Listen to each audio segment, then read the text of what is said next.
tons of drama with that are like, I'm dying in the drama, I can't stand it. So if you're sick and tired of that, come to us because we're here to like just teach. Becky asked us, how do we have teachers come into our school that play nice with other teachers? How do we keep the teacher mama drama out of our preschool? Great question, Becky. Here's your answer.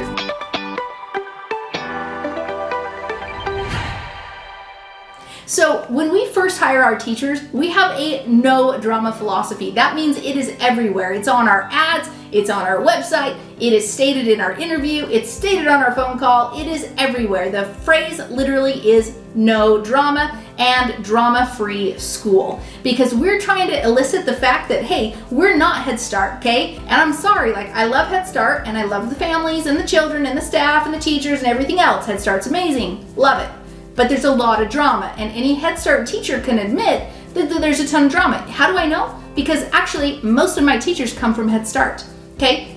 Phenomenal training program, and that's why I love those teachers, because they've been trained well and they realized that, wow, there was a lot of challenges in Head Start. Tons of paperwork, tons of drama with just craziness. But when they come to our school, it's like a nice, warm environment where they can literally do exactly what they want to do, which is just teach. Okay, so first off and foremost, drama-free. Also, if there were previous like daycare owners, or sorry, not daycare owners, but daycare teachers, yeah, there's like usually a ton of drama over in that daycare world. So when I say drama-free, I take the people that are in the drama-free, or drama's like intense zones that are like, I'm dying in the drama, I can't stand it. And they see that and they're like, that's me, that's what I want. And so I'm literally calling out to those people saying, that's not what we do here. So if you're sick and tired of that, come to us, because we're here to like just teach, right? And we generally hire women. I mean, if an amazing man showed up with an amazing resume, sweet, like let's hire you. But I never had the experience where anything like that ever happened. All I got was amazing resumes from amazing women. So if you hire men, awesome. But in our scenario, and probably a lot of other places, it's a lot of women. And you know what happens when women get together, right? There's definitely the chance for just, oh my gosh, like, you don't want to have that experience in your preschool, right? So in our school, when we started hiring teachers, of course we had two locations. We had our home, and then we had our center. And our center was more like a home, but it was converted into a commercial preschool. And so, but it still had that nice, warm, cozy feel, right? But it literally had 4 classrooms, okay? Imagine this. Here's a big rectangle school. You've got the staircase that goes up and a staircase that goes down. If you go up, there's 2 classrooms there. If you go down, there's 2 classrooms below. So you had 4 classrooms. In those 4 classrooms, guess what? Across the hall is another teacher. Across the hall downstairs, another teacher. So those top teachers and those bottom teachers got to know each other really well. You know, if class was out, they'd go over and chit chat. How was your day? Oh my gosh, you made the most cute art activity. That's so cute. Sometimes, like if there was no bottom teacher down there, they'd pop upstairs and chat with the other teacher, right? What I noticed though was it was actually usually just one teacher who liked to stir stuff up, okay? And most of the other teachers did want nothing about it. Like, no, like, stop coming to me with all your issues about your like stuff at home, right? Like, when I come here, I actually come to maybe get away from some stuff that I'm going on, and this is my happy place, right? Hey, let's take a quick second here. I wanted to ask you, how are you doing? I mean, it's exciting to start a preschool, but are you feeling kind of alone? Is there anyone that you have to talk to about these exciting ideas, or even some of your fears or some of your questions, right? Do you have a notebook full of questions? I bet you do. How would you love to be surrounded by myself and hundreds of successful preschool owners on the same journey as you're on, starting, running, and growing your preschool? I'd like to invite you to our Preschool All-Stars. It's an exclusive membership community where that's honestly the only place that I hang out online. And we're there to support you, cheerlead you on, and answer all of your questions. Truly, you will never be alone inside of Preschool All-Stars. You'll also have access to our exclusive, extensive library of done-for-you files, step-by-step video trainings, and all of my systems. I can't wait for you to jump in. Just click the link in the description or go to preschoolallstars.com, and I can't wait for you to join us so that you'll never feel alone again. And so what I found was there was actually one experience that we had when we did have one teacher she would literally go upstairs as soon as class was over and just rah, rah, rah about the negativity in her class and the issues of all the kiddos that she's dealing with, and just literally bringing those teachers down.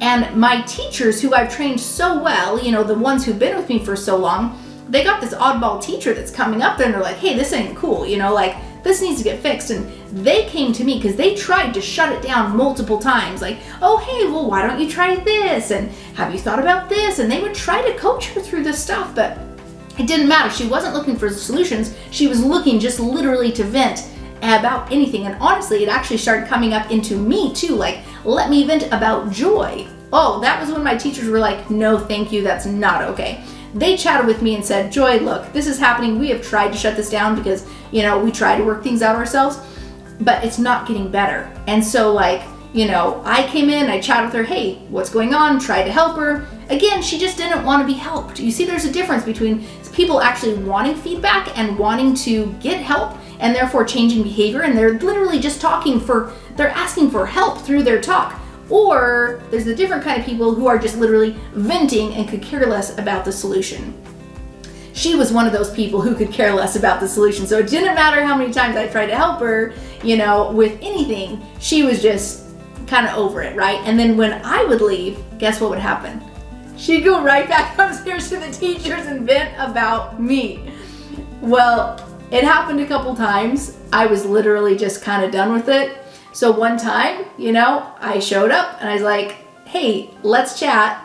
And actually my husband went with me because I was like, I think I'm just going to fire her. And I need to talk to her though while the kiddos are still there. So I'm kind of done with her right now. He actually went into the other classroom, was hanging out with the kids and playing with them while I literally sat in the other room and I was like, look, this isn't going well. It doesn't look like we're a good fit for each other. So if you just go get your stuff, we're going to have you go home and we're done.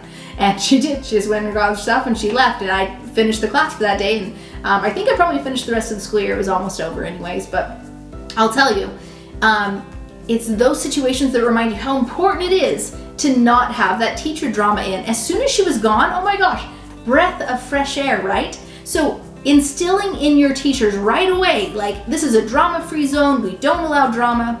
But here's kind of the things that I will tell teachers, not only the drama-free words, but I tell them this. I say, look, we all have stuff going on at home. I totally get it. I've got stuff, you've got stuff, not only at home, but with, just everything. You're gonna also have stuff in the school as far as the classes that you're teaching, the kiddos that you're teaching. We want to help you through that, but we don't vent, okay? And so I always tell them, whenever they walk in our school doors, that is where literally school begins and the outside world is left at the door. If you had major family issues, if you had a horrible night's sleep, whatever, that needs to be staying at the outside of the door, because guess who's gonna get that vibe? Your preschool parents, your preschool students, the preschool teachers, everybody is gonna get that vibe from you. And what a wonderful experience it is to come into the school and actually have a breath of fresh air and a wonderful, happy place to teach, right? I've had so many teachers say, Joy, this is my happy place because I'm finally just I can put everything else out there and I can just do what I love doing, which is just teaching, right? If you've ever had an experience where, you were either in a crazy drama experience with other teachers, or if you were in a great experience where you didn't have drama, post in the comments below. I want to hear from you. I want to know what kind of experiences you had in your experiences teaching. A lot of times in the school district too, I've heard other public school teachers, which we pull from there too, saying, oh my gosh, the break room, everybody just talks about in the break room about these kids and that kid, and that's not allowed at our school, actually. I do not let our teachers badmouth a kid or a family or anything like that. I explain very clearly to them that any discussion inside of our school walls about a student, a family, a peer, me, it doesn't matter. It is supposed to be constructive, and if we talk about it, we are actually asking for feedback back, right? Does that make sense? We're literally speaking about it because we actually want help. I'm not just spewing it to get it out. go spew it to your husband or to somebody else, or just vent in your car by yourself.